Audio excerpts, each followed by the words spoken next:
मैं डॉक्टर मनीराम मीणा, सहायक आचार्य समाजशास्त्र, एसएमबी गवर्नमेंट पीजी कॉलेज नाथ द्वारा आप सभी छात्रों का हार्दिक स्वागत और अभिनंदन करता हूं एवं यूट्यूब पर देखने वाले सभी विद्वान साथियों का तहे दिल से हार्दिक स्वागत, अभिनंदन और प्रणाम करता हूं। हमने पिछले व्याख्यान में आपको सामाजिक मूल्यों की विशेषता के बारे में बताया था। उसी कड़ी में आगे बढ़ते हुए आज का हमारा टॉपिक है मूल्यों का वर्गीकरण। मूल्यों का वर्गीकरण करने से पहले हमें ये देखना होगा कि क्या मूल्य क्या है जिनका वर्गीकरण करना है, जो अनेक विद्वानों ने इस प्रकार से मूल्यों के बारे में बताया है। मानव एक ऐसा सर्वोत्कृष्ट प्राणी है जो संस्कृति का निर्माता माना जाता है और संस्कृति द्वारा ही कुछ नियम, व्यवहार, लक्ष्य, उद्देश्य आदि निर्धारित किए जाते हैं, जिनके आधार पर कार्य करने पर व्यक्ति सामाजिक प्राणी बनता है। और यही आदर्श मूल्य कहलाते हैं, जो बताते हैं कि क्या अच्छा है, क्या बुरा है, क्या करना चाहिए, क्या नहीं करना चाहिए। इस प्रकार सामाजिक मूल्य वे आदर्श होते हैं जो सामाजिक व्यवस्था को सुचारू रूप से चलाने में सहायक होते हैं। यदि इन आदर्शों की परिपालना न की जाएगी तो समाज व्यवस्था अमर्यादित हो सकती है, अव्यवस्थित हो सकती है। समाज में मूल्यों का संकट पैदा हो सकता है। प्रत्येक समाज के मूल्य भी समाज में अलग अलग यानी भिन्न भिन्न होते हैं। ये तो व्यवहार करने का एक मानदंड भी कहे जा सकते हैं, जो किसी समाज में उचित, अनुचित, कर्तव्य, अकर्तव्य को तय करते हैं। जैसे परनिंदा नहीं करनी चाहिए, सब जीवों पर दया करनी चाहिए, असत्य एवं झूठे भाषण नहीं देना चाहिए आदि समाज के सामान्य नियम होते हैं और जिनकी पालना करना समाज का कर्तव्य भी होता है। इन्हीं मूल्यों को एक निश्चित रूप तय करने के लिए अनेक विद्वानों, जिनमें सी गोलाइटली, पेरी, स्प्रिंगलर, क्लोरेंस एम केस ने मूल्यों का वर्गीकरण किया है, जो इस प्रकार से हैं। सी गोलाइटली ने मूल्यों को दो भागों में बांटा है।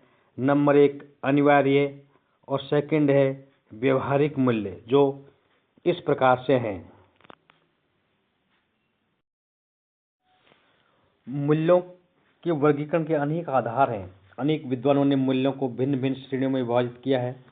उनमें से कुछ मुख्य वर्गीकरण निम्नलिखित हैं। जैसे सी गोलाइटली ने मूल्यों को दो भागों में बांटा है। नंबर 1 अनिवार्य मूल्य और सेकंड है व्यवहारिक मूल्य। अनिवार्य मूल्य वे हैं जिनका पालन करना समाज में अनिवार्य होता है, जैसे चोरी नहीं करना, सत्य बोलना। इन मूल्यों का यदि कोई व्यक्ति उल्लंघन करता है तो समाज उन्हें दंड देता है, और यदि समाज भी दंड नहीं देता है तो कानून उनको दंड देता है। सेकंड में है व्यवहारिक मूल्य। व्यवहारिक मूल्य वे हैं जो दैनिक जीवन के आचरण में विद्यमान रहते हैं या दैनिक जीवन में पाए जाते हैं, जैसे बड़ों का आदर करना, माता पिता की सेवा करना और वृद्ध लोगों की सेवा करना एवं उनका आदर सम्मान करना, अतिथि का अभिवादन करना। ये व्यवहारिक मूल्य सी गोलाइटली के द्वारा बताए गए हैं। अगला है पेरी ने भी मूल्यों को दो भागों में बांटा है, नकारात्मक और सकारात्मक। पेरी ने रुचि एवं उद्देश्यों के आधार पर मूल्यों को नकारात्मक, सकारात्मक, विकासवादी व वास्तविक भागों में वर्गीकृत किया है, जिनमें नकारात्मक एवं सकारात्मक दो प्रकार महत्वपूर्ण माने जाते हैं। नकारात्मक मूल्य का अर्थ है कि कुछ कार्यों को न करना ही उचित है। जैसे नकारात्मक में वो मूल्य सम्मिलित हैं, वो कार्य सम्मिलित हैं, यदि उनको नहीं किया जाए तो ही अच्छा माना जाता है। जैसे किसी के बारे में झूठी सूचना देने के बजाय उचित है कि वो किसी प्रकार की कोई सूचना न दी जाए, क्योंकि ये नकारात्मक मूल्यों की श्रेणी में आते हैं। सेकंड में है सकारात्मक मूल्य। सकारात्मक मूल्य से आशय ऐसे आदर्शों से है जिनके अनुसार आचरण करना सामाजिक दृष्टि से उचित माना जाता है। जैसे यानी समाज में माता पिता की सेवा करना, वृद्ध लोगों की सेवा करना एवं नैतिकता का परिचय देना, ये सकारात्मक मूल्यों की श्रेणी के अंतर्गत आते हैं। अगला है स्प्रिंगलर के अनुसार। स्प्रिंगलर ने भी मूल्यों के बारे में सैद्धांतिक, आर्थिक, सौंदर्यात्मक,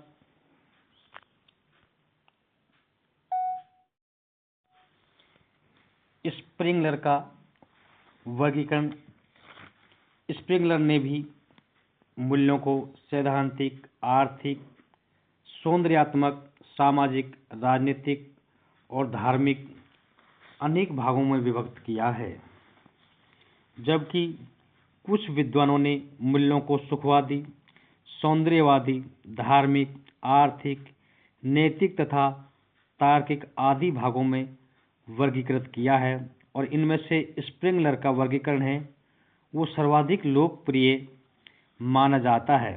स्प्रिंगलर ने मूल्यों को सैद्धांतिक, आर्थिक, कलात्मक या सौंदर्यात्मक, सामाजिक, राजनीतिक एवं धार्मिक आदि भागों में विभक्त किया है। सैद्धांतिक मूल्य समाज के सदस्यों के लिए सैद्धांतिक आदर्श प्रस्तुत करते हैं जो जीवन दर्शन से संबंध होते हैं, सैद्धांतिक मूल्य कहलाते हैं।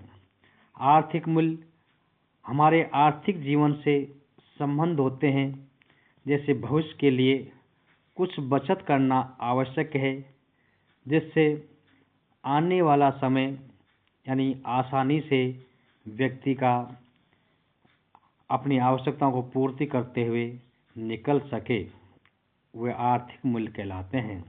सौंदर्यात्मक मूल्य जीवन के कलात्मक अथवा शिवम सुंदरम यानी सत्यम शिवम सुंदरम पक्ष से संबंधित होते हैं, यानी सत्यम शिवम सुंदरम ये सबसे सुंदर माना जाता है, यानी सत्य ही शिव है और शिव ही सत्य है। सामाजिक मूल्य सामाजिक जीवन से संबंधित होते हैं, जैसे परिवार में माता पिता की सेवा करना पुत्र का कर्तव्य होता है एवं परिवार में वयोवृद्ध यानी वृद्ध लोगों की सेवा करना परिवार का कर्तव्य माना जाता है। अतः सामाजिक मूल्य सामाजिक जीवन से संबंधित होते हैं, वे सामाजिक मूल्य कहलाते हैं। राजनीतिक मूल्य राजनीति से संबंधित होते हैं, जैसे प्रजातंत्र की रक्षा करना सभी नागरिकों का कर्तव्य है। धार्मिक मूल्यों से आशय है पूजा अर्चना, ईश्वर, मोक्ष आदि से संबंधित मान्यताओं को निर्वाह करना, ईश्वर में आस्था रखना एवं ईश्वर ही यानी सब कुछ यानी ईश्वर ही जो करेगा वो होगा, इस प्रकार की जो मान्यता रखी जाती है वो धार्मिक मूल्यों से संबंधित मानी जाती है। अगला है क्लारेंस एम केस ने भी सामाजिक मूल्यों को यानी 4 भागों में विभक्त किया है। क्लारेंस एम केस ने भी सामाजिक मूल्यों को 4 भागों में बांटा है। सामाजिक मूल्यों को जीवन स्तर के आधार पर क्लारेंस एम केस ने 4 भागों में विभाजित किया है। केस का मानना है कि मूल्य जीवित वस्तुओं के चुने हुए पदार्थ हैं जिनका चुनाव स्वयं मूल्यांकन करने वाले करते हैं। केस ने 4 प्रकार से इन मूल्यों को विभाजित किया है: सावयवी मूल्य, विशिष्ट मूल्य, सामाजिक मूल्य एवं सांस्कृतिक मूल्य, जो इस प्रकार से हैं। सावयवी मूल्य ये मूल्य शरीर की रक्षा संबंधी विषयों से संबंध होते हैं, जैसे आग से मत खेलो, गहरे पानी से दूर रहो, भारी ज्वलनशील पदार्थों से दूर रहो, रेल की पटरी एवं सड़क पार करते समय सावधानी बरतो, शरीर को नुकसान पहुंचाने वाले पदार्थों से संबंधित मूल्य यानी सावयवी मूल्य कहलाते हैं। बच्चे के जन्म, तथा व्यक्ति की मृत्यु से संबंधित मूल्य भी सावयवी मूल्यों की श्रेणी के अंतर्गत आते हैं। विशिष्ट मूल्य सेकंड है विशिष्ट मूल्य। ये मानव जीवन की कुछ विशिष्ट परिस्थितियों से संबंधित मूल्य हैं। प्रत्येक व्यक्ति अपनी व्यक्तिगत मनोवृत्तियों, विशेषताओं, विचार आदि के आधार पर इन्हें विकसित करता है। जैसे पर्दा प्रथा, घूंघट प्रथा, अपनी ही जाति में विवाह करना आदि। एक व्यक्ति इनको उचित मानता है तो दूसरा व्यक्ति अनुचित मान सकता है।